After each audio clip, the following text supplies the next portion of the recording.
Samsung's Gear S line has come a long way, and you're looking at the Gear S3 Frontier LTE, the latest Tizen powered smartwatch from Samsung that really brings something unique to the table. Now, in terms of design, the Frontier is a little bit more rugged and also stylish. Looks like a traditional watch, a round watch face, rubberized strap, but also packs in Samsung Pay, which we'll talk about later on in this video. You've got, of course, the rotating face crown, which allows you to navigate the display without touching the screen, and it is really, really nice and useful. The same dynamics from the Gear S2 have come to the Gear S3, a much improved, much smoother flow between going from page to page. Now, you've got two buttons. The top button is your back button, and the bottom button is your home button. Now, if you press both of them together, that actually turns on your device and turns off the device, vice versa.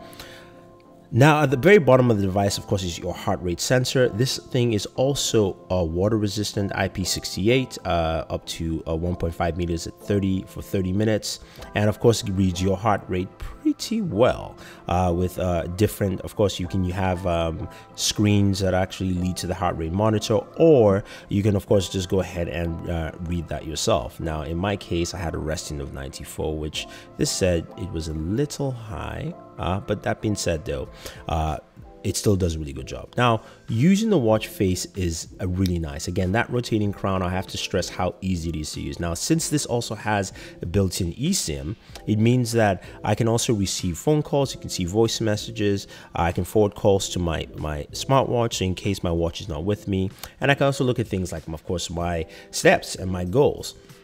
Now, the one thing about the Gear S3 Frontier LTE is how easy it is to actually navigate. The second thing also is the amount of applications that provide some useful activities. Now, my gripe with smartwatches has always been that it's not been very useful. Now, of course, you've got your fitness tracking in there, but of course with S Health, but it goes a long way in checking how much you're doing in terms of exercise, the amount of fitness you are, if you're resting, you're not moving, things like that. As you can see, the navigation with the back button there on the very top to take you back and forth. Now, reading things like news on a smartwatch might be considered annoying. I think Samsung has done a much better job here, and especially with the Flipboard app to allow you to navigate through news stories quite easily.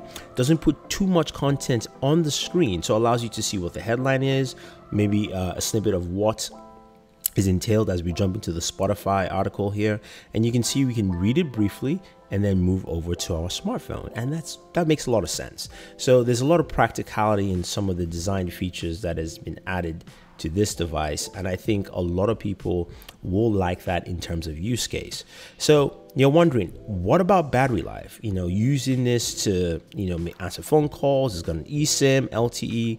How good is the battery life? Well, it's about a day and a half. That's as much as I do with LTE and Bluetooth tethered to my device.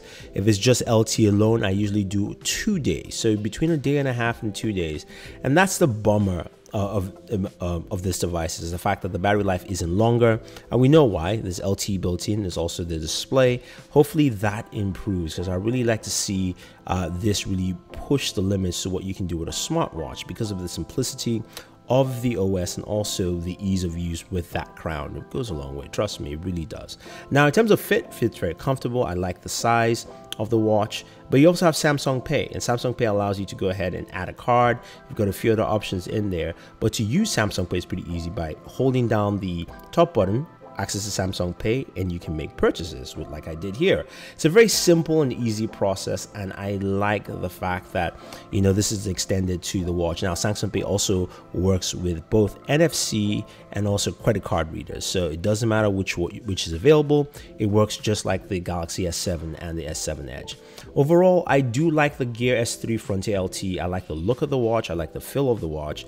I think it looks like a solid watch. Now, in terms of smartwatch functionality, I think it does a good job there, but I really hope to see Samsung improve the battery life. That is the biggest sticker for me here. Battery life at a day and a half too means I'm always charging it. Granted, it's wireless charging with a wireless charging base. I would like to see more in that avenue. If you guys are interested in the Gear S3 Frontier LTE, let us know.